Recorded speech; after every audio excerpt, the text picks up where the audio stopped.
Estamos iniciando agora a trabalhar com a macroeconomia. E dentro da macroeconomia vamos trabalhar nessa aula de hoje renda, produção e PIB.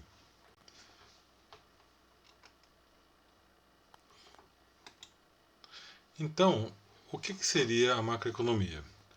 Ela é a parte da economia que vai estudar as informações, as questões macroeconômicas que estão relacionadas às preocupações de curto prazo, como a produção, o desemprego, as taxas de juros, bem como as de longo prazo, crescimento econômico e a distribuição de riqueza e renda. A macroeconomia, portanto, estuda o comportamento global do sistema econômico. E no nosso caso, vai estudar o sistema econômico aqui do Brasil. A macroeconomia tem um interesse inegável para todos nós, indivíduos, uma vez que as questões macroeconômicas fundamentais visam, em última instância, influenciar o bem-estar da sociedade na qual todos nós estamos inseridos.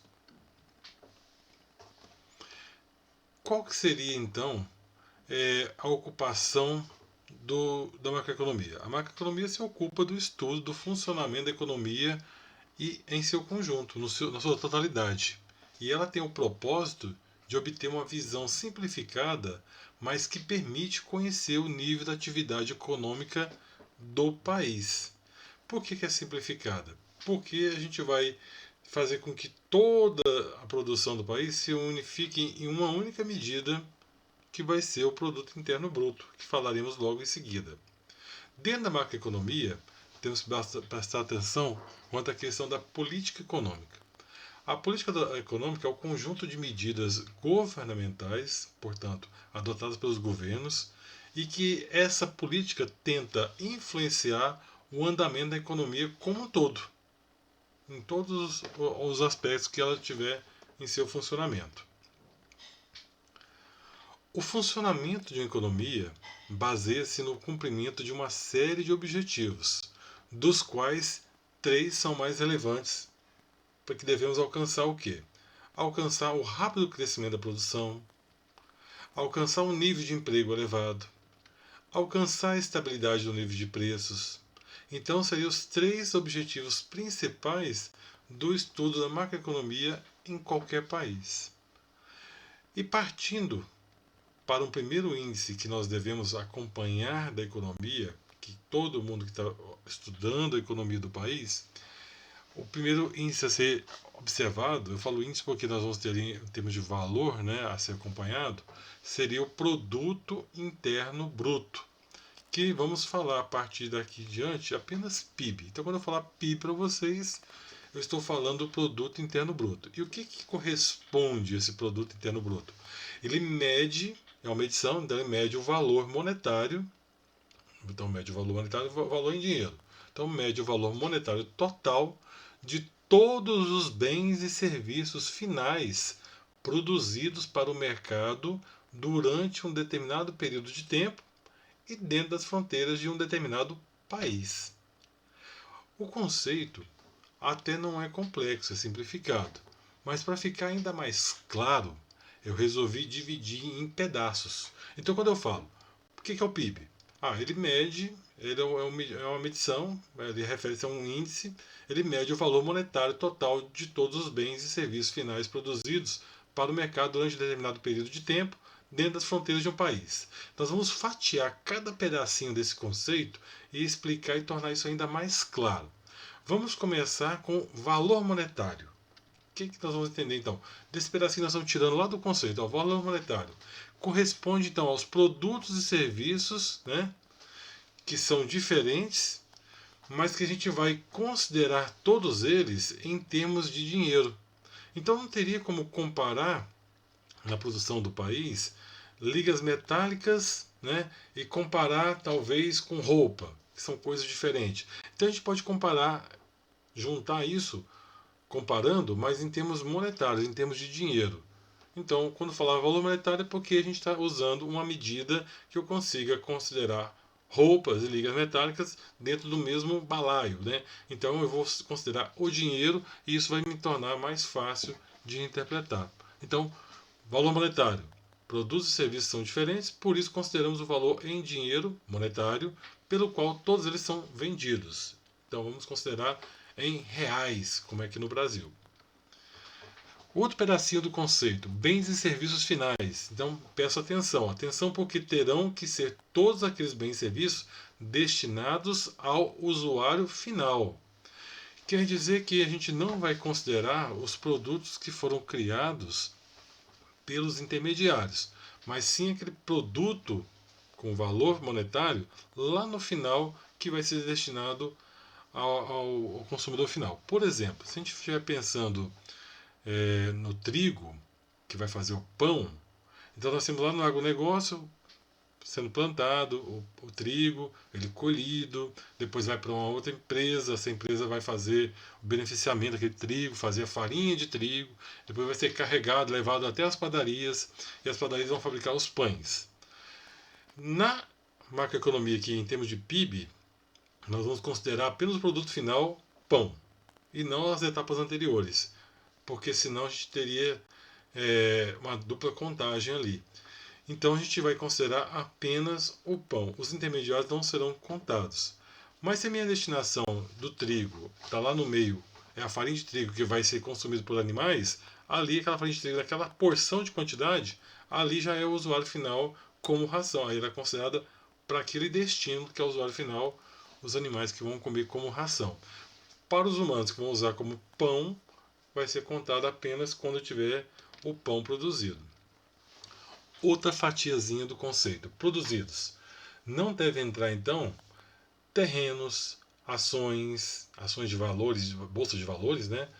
Bens de segunda mão, como carros, casas, móveis, porque senão a gente teria aí uma repetição. Contaria quando eles fossem novos e depois, à medida que fosse revendendo várias vezes, estaria contando de novo e não seria correto.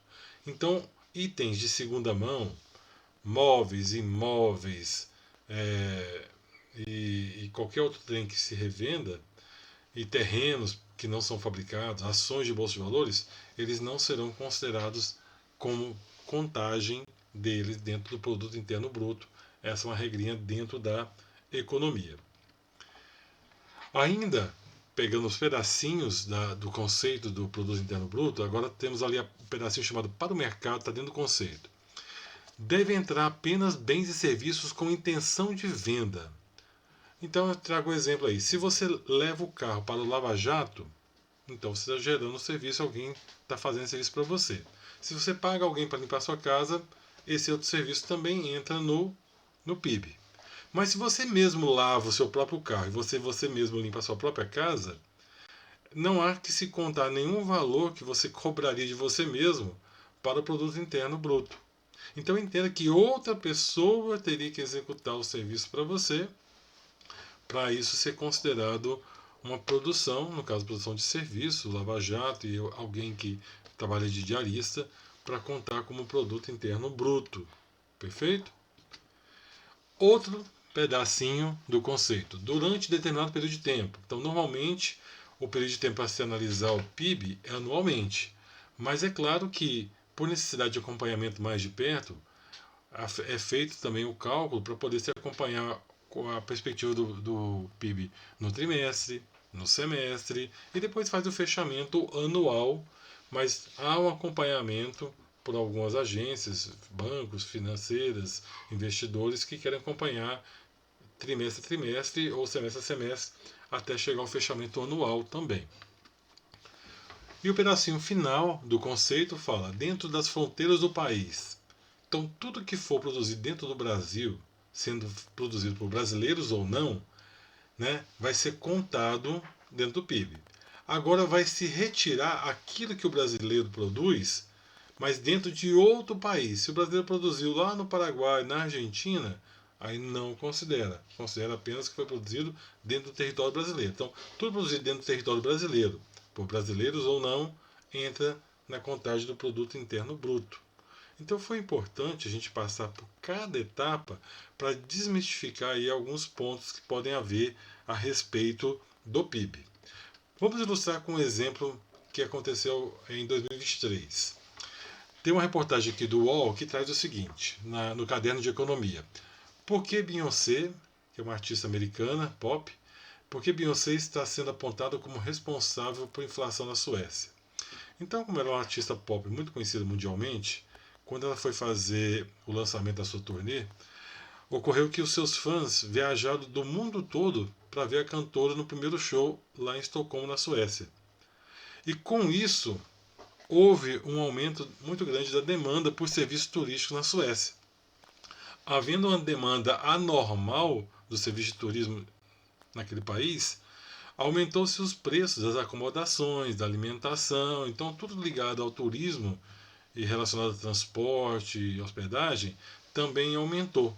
E isso acabou influenciando a inflação naquele determinado mês na Suécia. E eles colocaram o efeito Beyoncé na inflação da Suécia. Não é um efeito tão comum, normalmente uma turnê simplesmente não faria isso, mas ocorreu.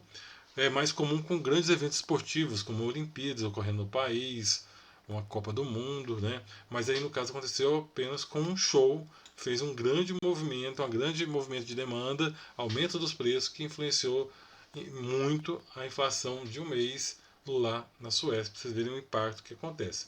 Bom, se houve um aumento da demanda, com certeza houve uma maior quantidade de serviços prestados e vai impactar também no PIB, com certeza.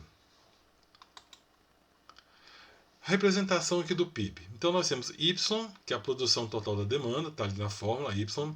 O Q é a quantidade total de bens e serviços finais produzidos, temos ali o Q. E temos o P, que é os preços dos bens e serviços produzidos finais. Então quando eu tenho a quantidade totais multiplicado pelos preços dos bens e serviços, eu vou somar todas as quantidades e preços, tem o símbolo do sigma, né? Parece um M de lado.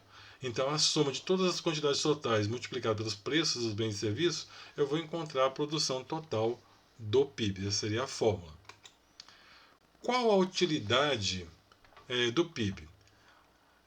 Ao calcular o PIB, cria-se não só a possibilidade de analisar o crescimento econômico, mas também oportuniza comparações com outras localidades.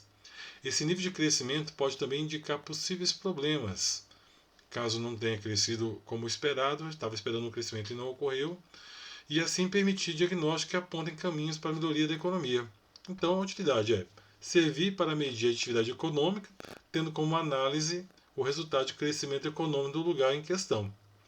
Pode ser o resultado de crescimento ou pode ser de não crescimento, e aí vai se verificar por que não ocorreu o crescimento. Aqui teria um vídeo, vou deixar esse vídeo um link para vocês acessarem depois e poderem assistir para ajudar a compreender a questão do PIB. Na sequência aqui agora eu tenho para ilustrar as 10 maiores economias do mundo em 2024 em termos de PIB. Então nós temos ali os Estados Unidos em primeiro lugar, 29 trilhões de dólares. Depois nós temos a China, 18 trilhões de dólares. Vem os países da Europa, países muito populosos aí como China, Índia, nos primeiros lugares, né? Países europeus, e o Brasil está ali no meio dos europeus ali, como também importante, mas repare que é bem distante dos dois primeiros colocados, que realmente sobressai bastante. Mas o Brasil está, de acordo com o Fundo Monetário Internacional, o FMI, em 10º colocado em 2024 em termos de as 10 maiores economias em termos de atividade econômica, que é o Produto Interno Bruto. Aqui nós temos também, importante, essa tabela que a gente pode estar acompanhando as comparações. Então nós temos o PIB sendo comparado a uma data de 14 de abril de 2025, isso é muito importante, comparando ele a uma semana anterior, 4 semanas atrás.